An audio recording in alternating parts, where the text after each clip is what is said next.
The kettle was boiling. Florence reached for her mug, set it on the counter, turned to get the honey, and stopped. The papers were just sitting there, white, neat, a little stack with a blue pen resting on top, like he had left them as a reminder, like they were a grocery list. She didn't pick them up right away. She read the top line standing right where she was, one hand still reaching for nothing. Petition for dissolution of marriage. The kettle clicked off. Florence stood very still. Then she picked up the papers, all of them, every page, and she read. Slowly, carefully. Rienzo was in the doorway when she looked up. She hadn't heard him come in. He was watching her with an expression she had never seen on him before.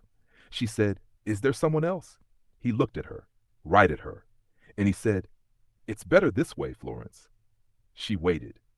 There was a version of this moment where she asked again, where she raised her voice or sat down or put the papers back on the counter and demanded a real answer.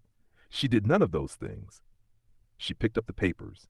She walked to the bedroom. She closed the door. But to understand how we got here, we have to go back to the beginning. Hey, wherever you're watching from, thank you for being here. Stay with me. Because what Rienzo overheard at 3 a.m., a phone call Florence had no idea he was listening to, is the moment this entire story turns on. And it is not what anyone expected. Not him, not her, not the person on the other end of that call. We'll get there. First, you need to know who Florence is, because nothing that happens next makes sense without her.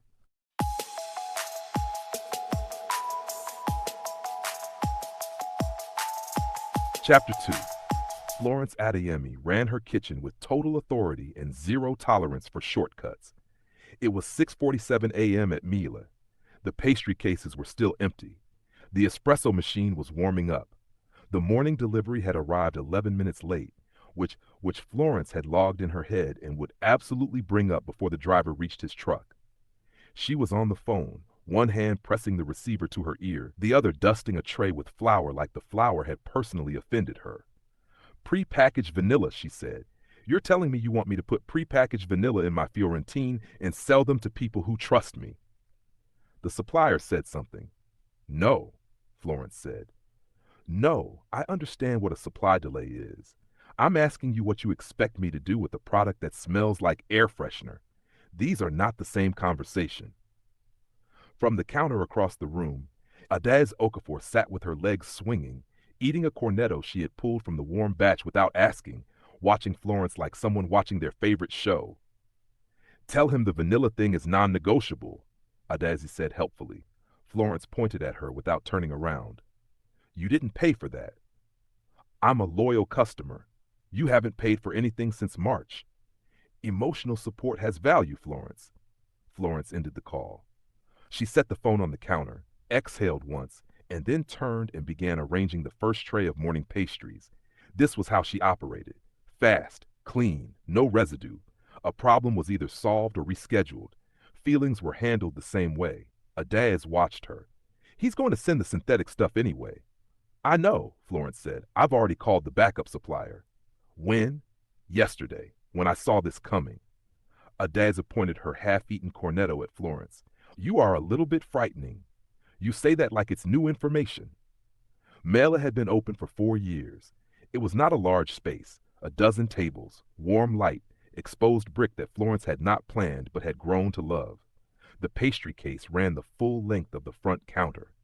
Everything in it, Florence had made herself, by hand, before the city was fully awake.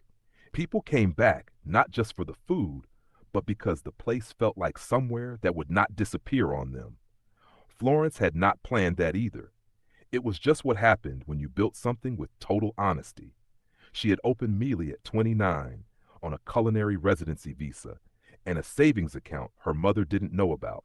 She had no business partner, no safety net, no backup plan beyond a second savings account she called the Do Not Touch account, which she had touched twice and felt bad about for months. She did not talk about how frightened she had been in those first months. She did not talk about a lot of things. "You should post today's batch," Adaez said, scrolling her phone now. "The cardamom ones. People lost their minds over the cardamom ones. I'll post when I'm ready." "Florence, the channel has 40,000 followers and you haven't posted in 9 days." Florence moved to the next tray. I've been busy. You bake every day. I bake for the shop every day. That's different. The channel was called 3 a.m. Sugar. Florence had started it 2 years ago because she baked when she had too much feeling and nowhere to put it, and she had learned early in her marriage that baking at midnight and baking at 3 a.m. were two entirely different emotional states. The channel had no face, no name, just her hands, her voice explaining what she was doing and why, and the sound of a kitchen at work while the rest of the world was quiet. She had never intended for anyone to find it. Then 40,000 people did. She found it privately funny that strangers were devoted to her without knowing what she looked like, without knowing her name, without knowing anything about her except the way she talked about butter temperature and why salt mattered at the end. You should do a face reveal, Adez said. You're gorgeous. Do you understand how fast this channel would grow if people could see you? The anonymity is the point. Why? Florence set down the tray. She looked at Adez. Because they love the work. That's what I want them to love, not me. Adez opened her mouth, closed it. Then, that is the saddest thing you've ever said. It's practical. Florence, those two things are not mutually exclusive. Florence picked the tray back up and walked it to the case. She slid it in and straightened up and looked at the morning light coming through the front window, the way it hit the marble counter, the dust rising slowly in it. She had built all of this. She was proud of it. She was also lonelier than she had any right to be, given that she had a husband who loved her. Or she thought she did. That was the thought she put down immediately. She was not going down that road. Are you okay? Adez said. She had stopped scrolling. She was watching Florence with seriousness now. I'm fine, Florence said. The supplier's going to try to send the synthetic vanilla. I need you to sign for nothing until I've checked the delivery label personally. Florence, I'm serious, Adez. Check the label. Adez looked at her for another second. Then she slid off the counter. Okay, she said. I'll check the label. She disappeared into the back.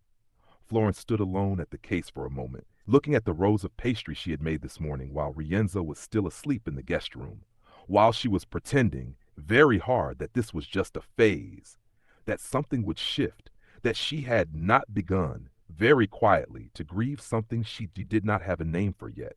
She had been doing that for weeks. She did not know yet that in 3 weeks she would have a name for it. She did not know yet that the name was divorce papers.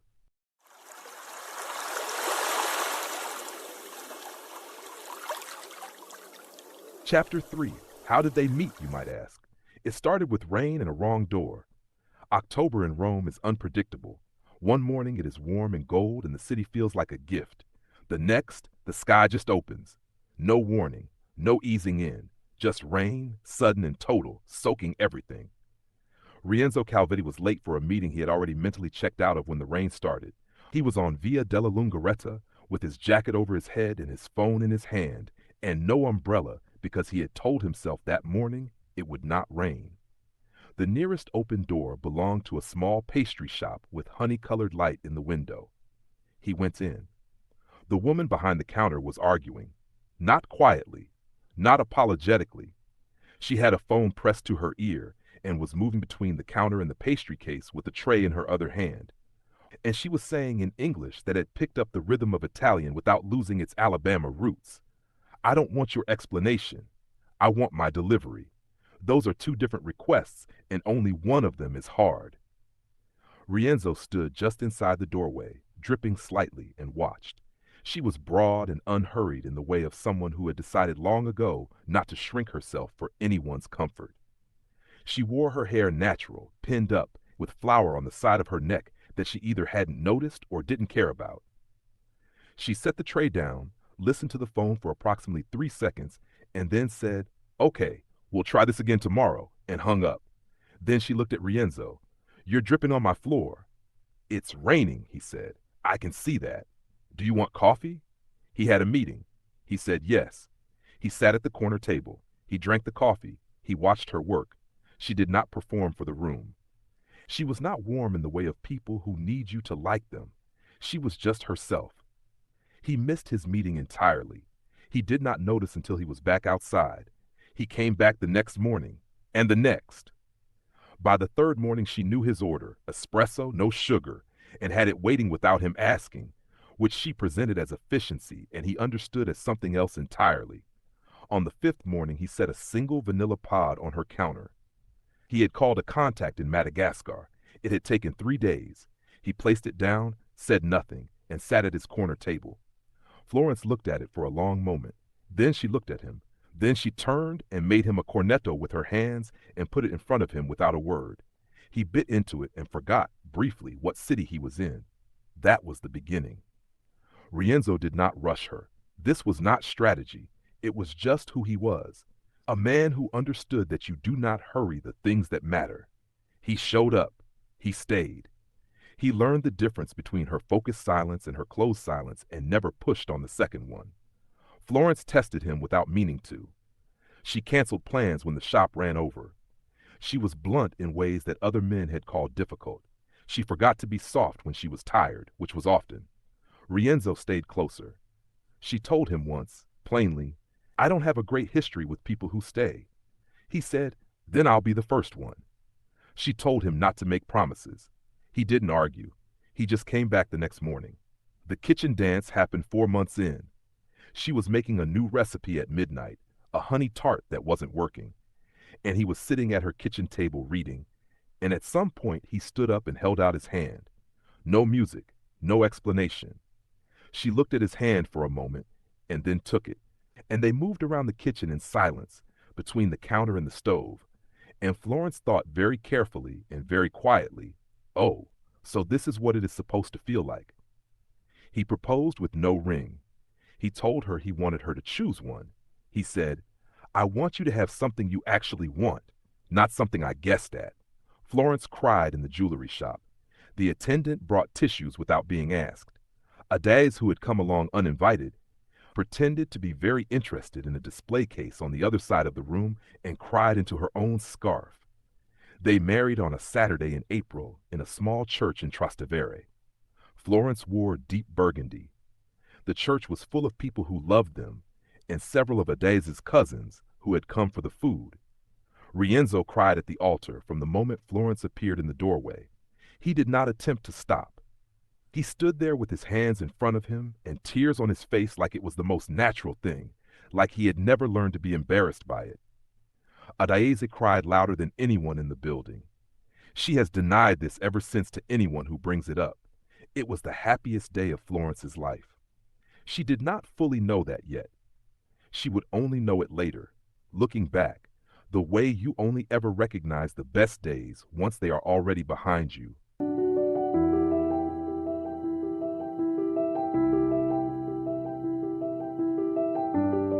Chapter 4. It started with the hours. Rienzo had always worked hard. Florence knew this. She had watched him take calls at 7 a.m., skip lunch, come home smelling like plaster dust and concrete. She understood the weight of running a company your father built. She had never once asked him to be home by 6. But this was different. This was him coming in after she was already in bed. Like the timing no longer registered. She would hear the front door, hear him in the kitchen, hear the guest bathroom running, and then silence. No coming to find her. No hand on her shoulder. Just silence and then sleep, separately. She told herself it was the Ferrara contract, a large development deal that had been running difficult for months. She had heard him on calls about it, his voice tighter than usual that meant something was not going the way he had planned.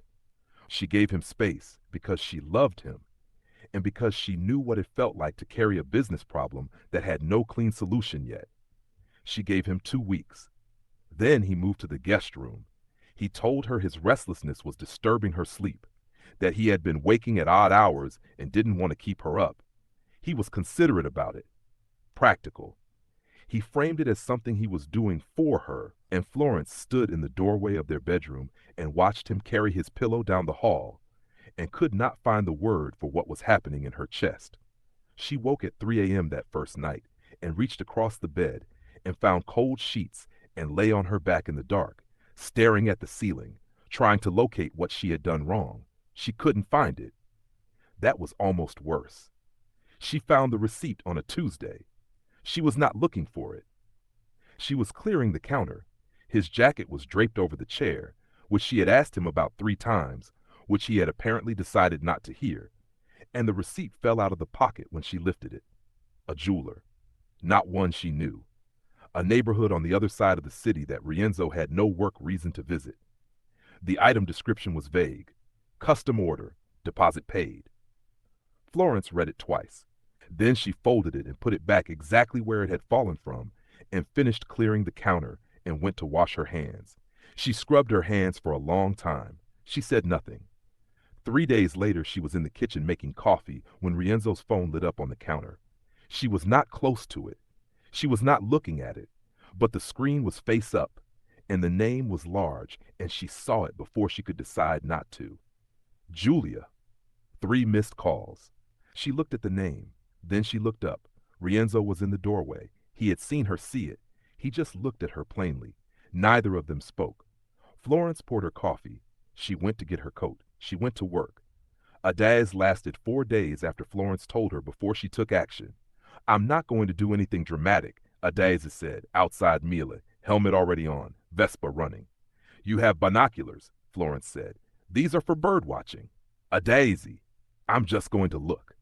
She pulled down the visor. He's your husband. Don't you want to know? Florence looked at her for a long moment. Then she went back inside. Adaeze followed Rienzo 3 times over 2 weeks. She was dedicated and thorough and kept a written log in a small notebook she had bought specifically for this. She reported back over coffee each time, serious as a detective. The first 2 times, work sites, nothing. The third time, an address in Prati, a building she didn't know. She waited 40 minutes. Rienzo came out alone, no one with him, but he had gone in alone and he looked different, coming out, slower. She didn't have a word for it. She told Florence, I think it's a woman's apartment.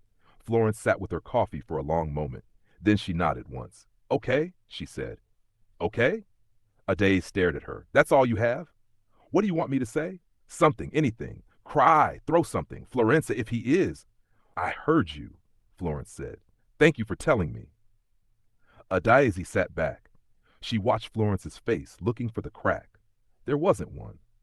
That night, Florence baked at 3 a.m. Dark chocolate and sea salt, a combination she only made when she had no other way to get through the next few hours. She filmed none of it. She stood in her kitchen in the dark and worked with her hands and did not cry.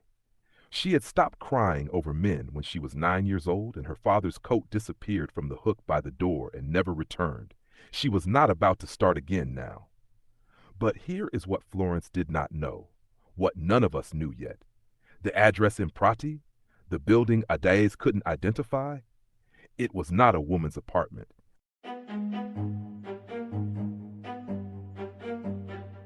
Chapter 5. It was Florence who went to him. She had not planned it.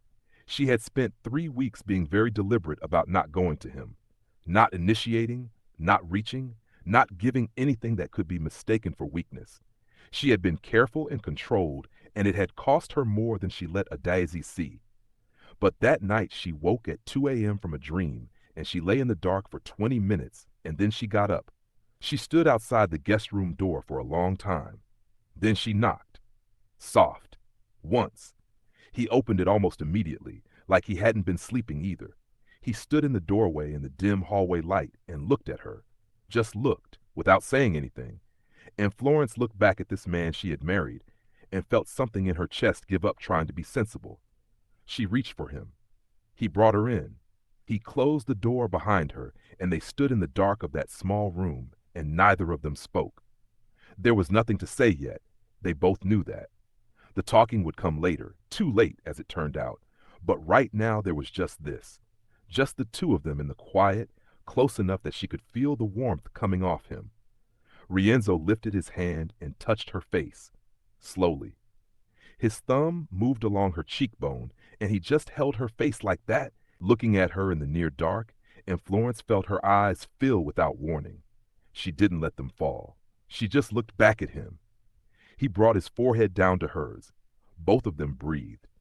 His other hand came to her waist, and Florence felt the weeks of cold distance between them like something she was only now realizing had been hurting her. She hadn't let herself feel how much. She felt it now. She reached up and put her hand flat against his chest. His heart was going fast. She hadn't expected that. She hadn't expected him to be nervous. "Rienzo," she said, just his name, just to say it. He made a sound low in his throat and pulled her in. He was unhurried in a way that made her breath unsteady. His hands moved across her shoulders, her back, learning her again after weeks of not touching her, and there was something in the way he did it that was different from before. More careful, more deliberate, like he was touching her for the last time. He pressed his mouth to her temple, her jaw, the soft place just below her ear where he had always known she couldn't stay composed. She felt her hands grip the fabric of his shirt. He pulled back and looked at her face in the dark, and his expression was so open, so completely without the walls he had been living behind, that Florence felt it move through her entire chest. She reached up and touched his face the way he was touching hers. He turned his head slightly and pressed his mouth to her palm. They moved to the bed slowly, without rushing, without any of the urgency that comes from wanting to get somewhere. This was not that. This was two people who had forgotten, briefly, that they knew each other and were remembering. He laid her down and stayed above her for a moment, looking at her, his hand moving from her collarbone to her shoulder to her arm, like he was making sure she was real. Florence looked up at him, this broad, quiet man who had walked through a door in the rain and sat in her corner and never quite left, and felt something she had been carrying for weeks begin to loosen. "You're still here," she said. She hadn't meant to say it out loud. "I'm still here," he said. He said it like a promise. She knew later that it was also a goodbye he could not yet say out loud. But in that moment it landed only as truth, and she pulled him down to her and held on. He held her face at the end and looked at her, really looked, the way he had at the altar on a Saturday in April, and Florence looked back without flinching. Afterward he wrapped himself around her from behind, his arm across her waist, his mouth at the back of her neck. His breathing slowed. His hand, against her stomach, was warm and still. Florence lay in the dark and listened to him breathe and thought, this is the turn. This is where it changes. She fell asleep believing it. She woke at 7 a.m. to cold sheets. He was gone. Not just from the bed, from the room. His pillow was back on its side, precisely placed. His phone was gone from the nightstand. The guest room door, when she passed it, was closed. Florence stood in the hallway in the morning quiet and understood something she did not want to understand. She went to work. She made pastry. She did not tell Adias. 1 week later, the divorce papers arrived. 3 weeks after that, Florence had arranged her entire life so it didn't include him. She woke before him. She made coffee, a full pot always, because she made a full pot regardless, and left his cup on the counter before he came out. She was at Mila by the time he reached the kitchen. She came home after dinner, said good night if he was in the hallway, and went to bed. She was pleasant. She was polite. She responded to his questions with complete sentences and did not leave him without an answer. She was so relentlessly quietly civil that Rienzo, watching her move through the apartment they had shared, felt it in a way that no argument had ever reached him. The papers sat unsigned on his desk. His lawyer had called twice. He could not explain it to her. He could barely explain it to himself. He told himself he was waiting for the right moment. He knew this was not true. Wednesday, 3 a.m. The tremor in his left hand had been bad since Tuesday afternoon, the worst it had been in weeks.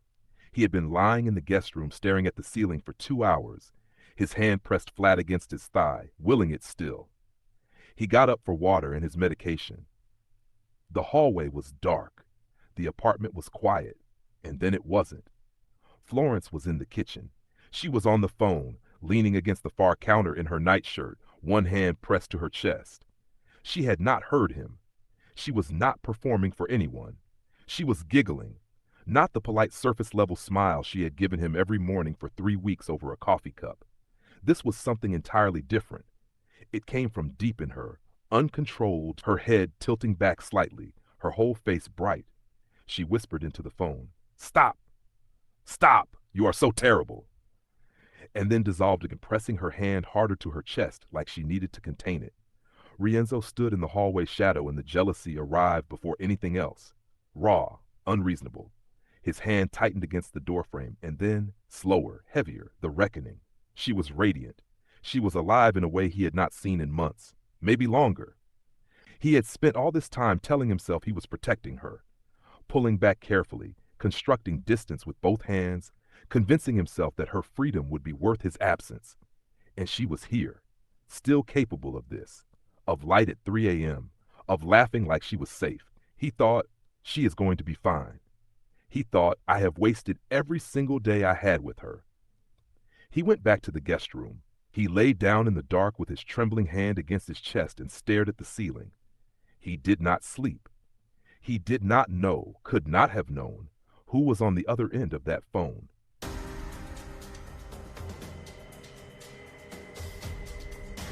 Chapter 6. It was her mother. Gloria Adeyemi had not called Florence on a random Wednesday night in years. They spoke on Sundays, briefly, like two people who love each other and have never quite learned how. The calls were functional. How are you? How is the shop? How is Rienzo? And they ended at around 15 minutes without either of them meaning for that to be the limit. It just always was. But Gloria had not called about any of that. She had called because 3 days earlier, a friend from her church had sent her a link. A baking channel. Anonymous. No face, just hands and a voice in a kitchen at 3 a.m. Gloria had clicked it, expecting nothing. She watched 4 hours straight. She knew the voice at the 40-second mark. She would know that voice anywhere, the pace of it, the way it moved between serious and dry without announcing the shift, the Alabama underneath the Italian years. She sat in her living room in Huntsville at midnight with her laptop on her knees and watched her daughter's hands move through bowl after bowl of dough, and she listened to her daughter talk about what she loved to do best, and she cried in a way she had not cried in a very long time. She called at 2 a.m. Huntsville time, which was 9 a.m. Rome time, which, by the grace of Florence's insomnia, happened to reach her at 3 a.m. anyway. "Baby," Gloria said. Her voice was already unsteady. "I found your channel." Florence went very still against the kitchen counter. "I watched all of it," Gloria said. "Every single one. I couldn't stop." A pause. "Baby, I didn't know you were so funny. I didn't know you like that. And I should have known." Her voice broke cleanly on the last word. "I'm so sorry." Florence stood in her kitchen at 3 a.m. with her marriage dissolving in the next room, and her mother's voice cracked open something she had been sealing shut since she was 9 years old. They talked for 2 hours. They laughed. They cried. Gloria openly, Florence in the quiet, controlled way she did everything. And then they laughed again. Gloria told stories Florence had never heard about her own childhood. Florence told her mother about Mealy, really told her, the terrifying first year, the supplier wars, the morning the espresso machine died an hour before opening and she fixed it herself with a YouTube video and a butter knife. Gloria said, "You never told me any of this." Florence said, "You never asked." A long pause. Then Gloria, "I'm asking now." It was the most honest conversation they had ever had. Florence stood in her kitchen with flour she hadn't washed off her wrists from earlier that evening and giggled, really giggled, the full unguarded kind, at her mother's impression of a difficult church elder, and did not know that her husband was standing in the hallway, shadow watching her with something breaking quietly behind his eyes. She went to bed at 5 a.m., lighter than she had felt in months. She did not know what to do with that. 1 week later, Florence came home from Mila at 7 in the evening. She opened the door. He was on the kitchen floor. Not collapsed, not unconscious, but down, his back against the base of the counter, his legs out in front of him, his left hand shaking in his lap with a tremor so visible she could see it from the doorway. His phone was gone. She would find it later under the refrigerator, slid there when he went down. He had been there long enough that his face had gone past shock and into something exhausted and resigned. He looked up when she came in. Florence dropped her bag. She was across the kitchen in seconds, down on her knees in front of him, both hands on his face, tilting it up. "Where are you hurt? Rienzo? Look at my eyes. Look at me." He looked at her, and she saw it. Not just the tremor, not just a man who had fallen. She saw the months of it, every cold morning, every closed door, every measured word, and she saw what was underneath all of it, right there in his face, undeniable, finally visible. She had been looking for an explanation for so long. She had turned herself inside out, trying to find what she had done wrong, what had changed, who Julia was, what the receipt meant.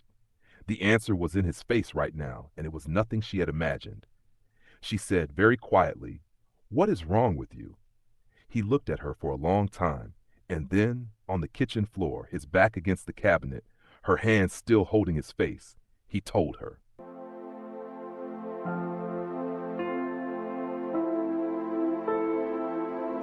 Chapter 7. He talked for a long time. He told her about the appointment he called routine, the neurologist's office, the pale walls, the careful voice, the way the doctor slid the folder across the desk like it was something fragile. Early onset cerebellar degeneration. Progressive. No cure. The direction fixed, even if the timeline wasn't. He told her about sitting in the car park for 2 hours afterward, about his father. 3 years of slow disappearing back, his mother sleeping in hospital chairs, giving up her own life piece by piece to hold what remained of his. He had watched that as a boy and made himself a promise he had never said out loud until now. He told her what he decided in that car park, that he would pull back slowly, that he would build enough distance that the divorce felt logical, even mutual, that she would grieve for a while, and then she would be free. She would not have to watch him disappear the way his mother had watched his father.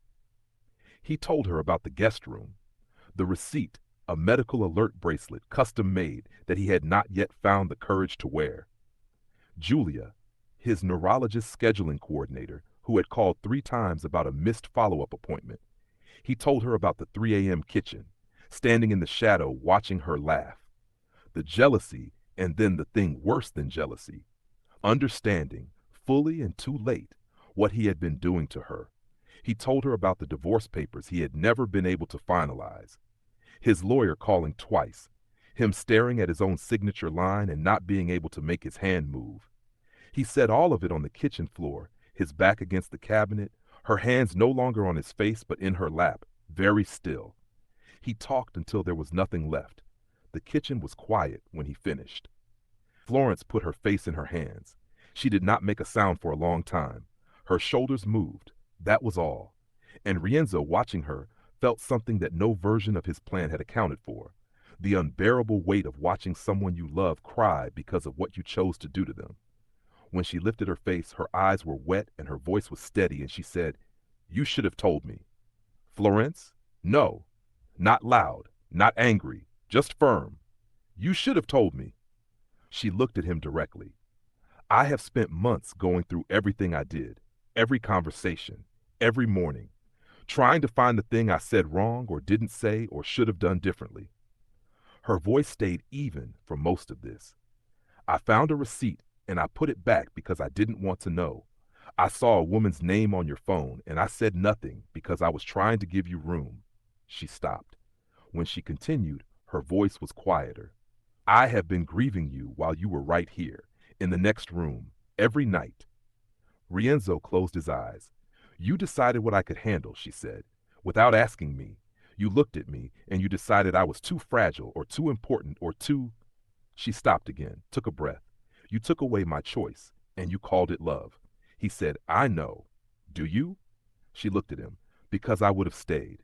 Rienzo, I would have stayed on day one. I would have held your hand at every appointment and fought with every specialist and learned everything there was to learn. I would have been so angry and so scared, and I would have stayed." Her voice broke, finally, on the last word. Just slightly. Just enough. The kitchen held the sound of that for a moment. Then Florence reached forward and took his left hand in both of hers, the one that trembled. She held it, not trying to still it, not reacting to it. His wife just holding it the way you hold something that belongs to you. She said, "I'm not leaving." He started to say her name. She looked at him with an expression that ended the sentence before it began. "Don't," she said. "Don't you dare try to decide that for me again." He looked at her. This woman who had grown up knowing that love evaporated without warning, who had built an entire life, a shop, a channel, a self, around things that were reliable because people hadn't been, who had every reason in the world to walk out of this kitchen and every reason to protect herself, and was instead sitting on the floor, holding the hand he had hidden from her for months. He didn't argue. He didn't have anything left to argue with. He leaned his head back against the cabinet. Florence leaned her head against his shoulder. His hand was still in both of hers. They stayed on the kitchen floor for a long time. The evening went dark around them. Neither of them moved to turn on a light. There was so much still ahead of them. The appointments, the conversations, the days that would be easy and the days that would not be. The life they were going to have to rebuild around a fact that did not change. None of that had been figured out yet. But Florence was still there. For Rienzo, that was the only thing that had ever mattered.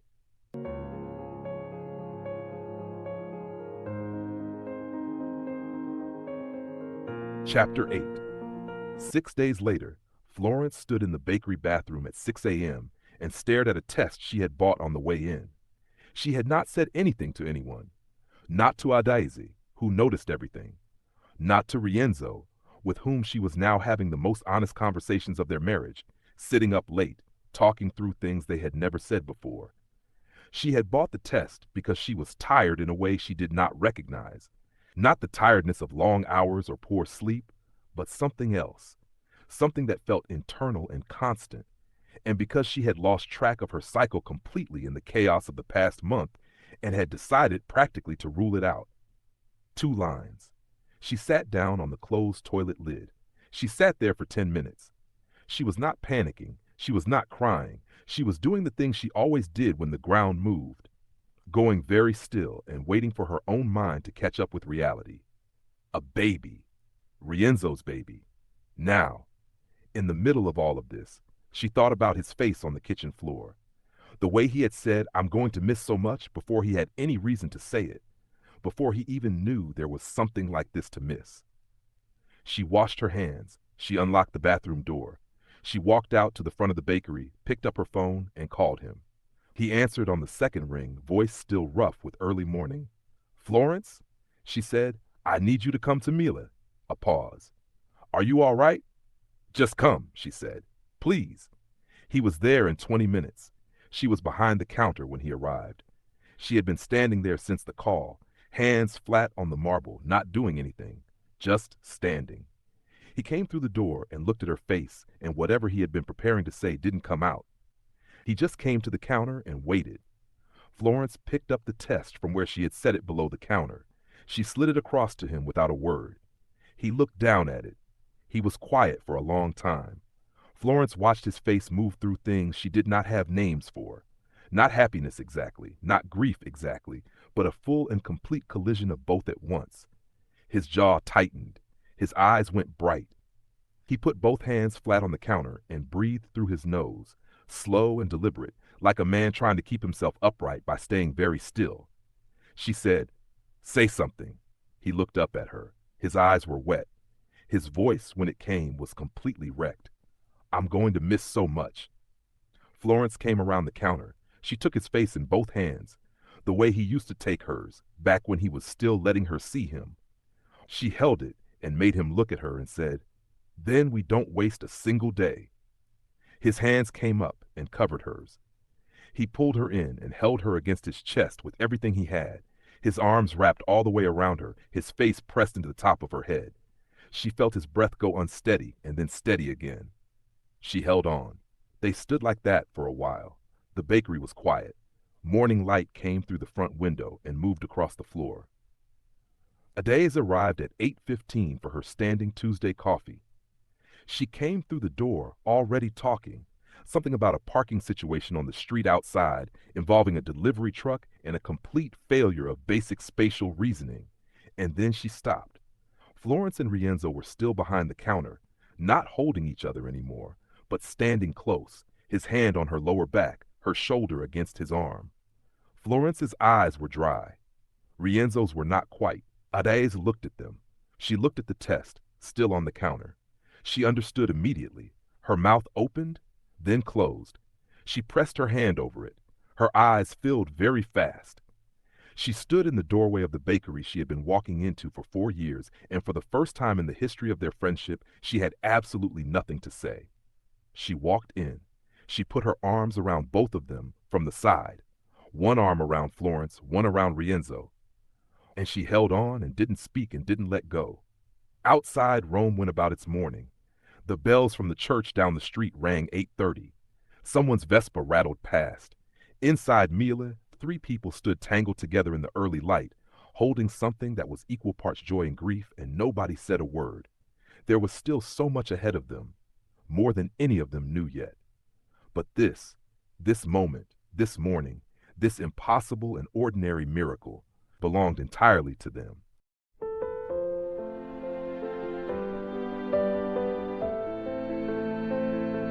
Chapter 9. The pregnancy changed the shape of everything. Not in the way Florence had expected. She had braced for difficulty, for the weight of carrying new life while carrying everything else. But what happened instead was quieter and more complete than that. The months that followed were the best they had ever had. Not because the hard things disappeared, because they stopped pretending the hard things weren't there. Rienzo read to her belly every night. This had not been planned or discussed. It started on a Tuesday in the 5th month when he came to bed and found Florence on her back with one hand resting low on her stomach, and he picked up the book on her nightstand, a worn Italian novel she had been working through for months, and he just started reading, out loud, slowly, one hand resting next to hers. Florence watched the side of his face and said nothing. After that, it was every night. Sometimes the Italian novel. Sometimes a recipe from her baking books, which she argued was perfectly valid because food vocabulary was important. Sometimes he made things up, small stories about a boy named Aldo who grew up in Rome and learned to build things with his hands and always, always came home for dinner. Florence would lie there with her head on his shoulder and listen to his voice move through the dark room and feel the baby shift and settle, and she would think, carefully, fully, without flinching, that this was real, that this was her life, that she was allowed to have it. They argued about names for 3 months. Florence wanted something strong. Rienzo wanted something that meant something. They made lists and crossed things off and started over. Adae submitted 17 suggestions, all of which were rejected, a fact she is still vocal about. The name Aldo came to Rienzo on a night in the 7th month. He said it quietly in the dark, not as a suggestion, just out loud, and Florence went still for a moment and then said yes. Just that. Just yes. Aldo. For Rienzo's father. The man who built something from nothing and taught his son that you do not ask for help and you do not stop working and you love the people in your house with everything you have, even when you don't have the words for it. The baby kicked for the first time on a Saturday morning in February. Florence was at the kitchen counter making coffee. She made a sound, small, sharp, involuntary, and her hand flew to her stomach. Rienzo was behind her immediately, his hand over hers, both of them standing completely still. It came again, small, definite, entirely real. Florence turned around.